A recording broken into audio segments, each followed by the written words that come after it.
Greta Gerwig has made some interesting comments about her upcoming Netflix adaptation of the Chronicles of Narnia by C.S. Lewis. Let me just say, they do raise some concerns.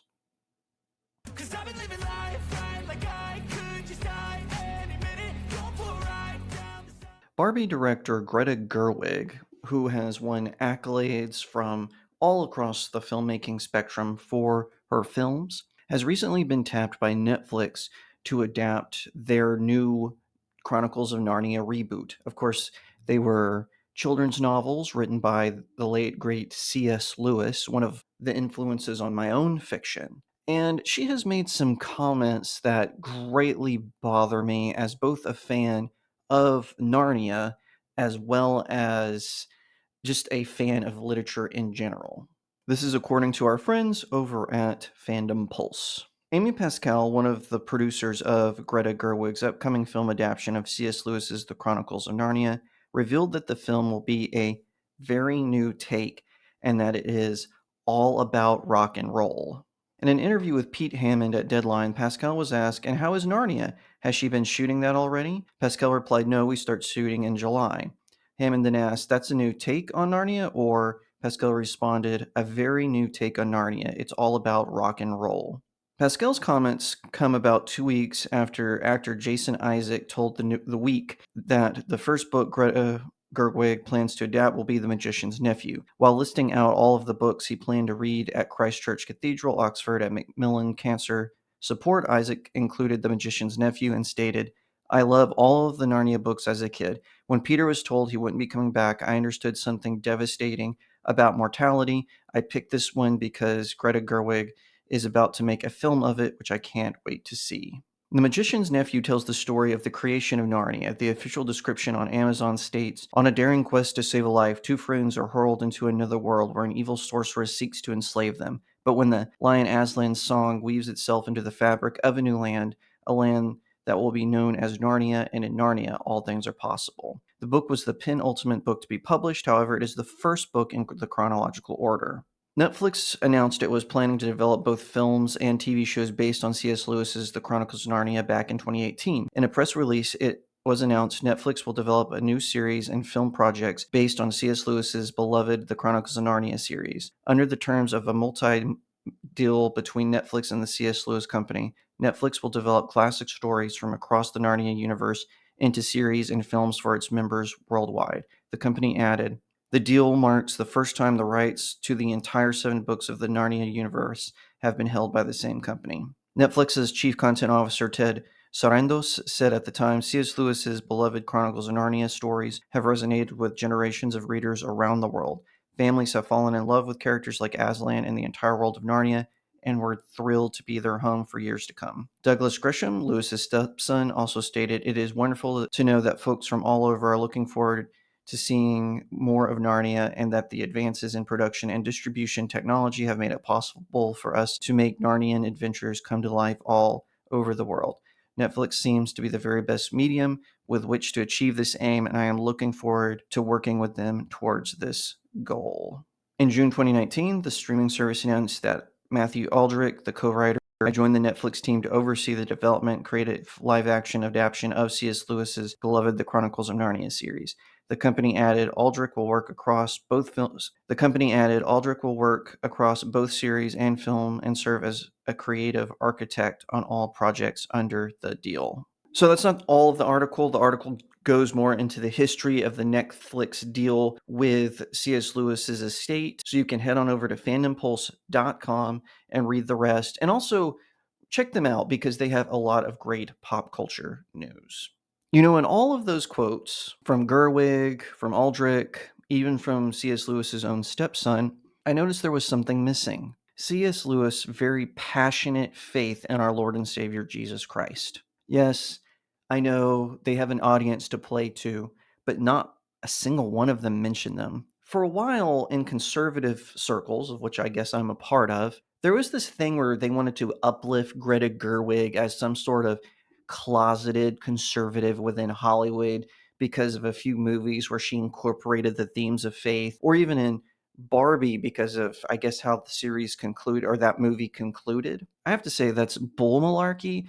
I think Greta Gerwig just understands maybe what the audiences want, and so she sprinkles in a few things, pours a little chump bait in the water to get all of the conservative podcasters. Oh, this is clearly a faith-based story. It's even better than anything that Christians themselves put out. Then they can, sip their martini with their pinky up and all that. And it's no different with this one. I have seen reactions, particularly to Greta Gerwig's comments about rock and roll and the reactionary right. Jack Prosaic was telling fans to write the C.S. Lewis estate and to say, hey, we don't like this vision. We don't think it's about rock and roll. Jack Prosaic has never picked up a C.S. Lewis book in his life, or if he's had, it's limited to his theological books. The man doesn't understand film, literature, television, or storytelling in general. That's just my opinion on him. All that to say, you see the grifters jumping on the bandwagon, and then you'll see other conservative podcasts. They're going to be saying, oh, no, Greta Gerwig, she's a closeted conservative. She gets it. She put Christianity in Lady Bird. What are you expecting? Blah, blah, blah. The fact of the matter is, I just don't think that she is a closeted conservative. I don't think Netflix will ever produce anything for faith-based fans outside of maybe a few biblical stories. Maybe they'll incorporate it.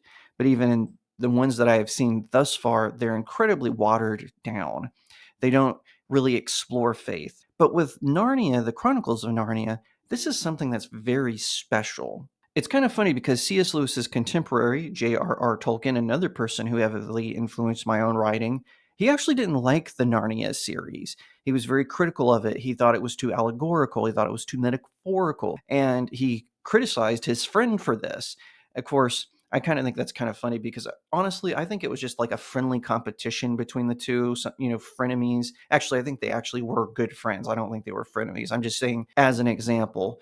I think that they were just kind of competing, Narnia versus Middle Earth. I don't really know how Tolkien said outside of what he wrote and whatnot, or what he was thinking, I should say. But I think that Netflix and Gerwig are missing the point. That why this is so beloved, it was because something special that all of us young Christians were growing up, and we saw the three films. Of course, they were adapted by Walden Media with The Lion, the Witch, and the Wardrobe, Prince Caspian, and of course, The Voyage of the Dawn Treader. And I found all three of those films to be incredibly charming. The best is the first one, hands down. The Lion, the Witch, and the Wardrobe is the best one. And Prince Caspian, it's actually kind of funny because it's in the order of their release. So The Voyage of the Dawn Treader is the worst of the group, but I don't think it's a bad movie. I'm just saying, comparatively to that trilogy, it's not as good as the first two. So, with this in mind, I think that Netflix is going to be making a huge mistake by not hiring at least some sort of Christian to be involved with the writing process. They have to maintain that piece of faith. Otherwise, it comes out as very hollow.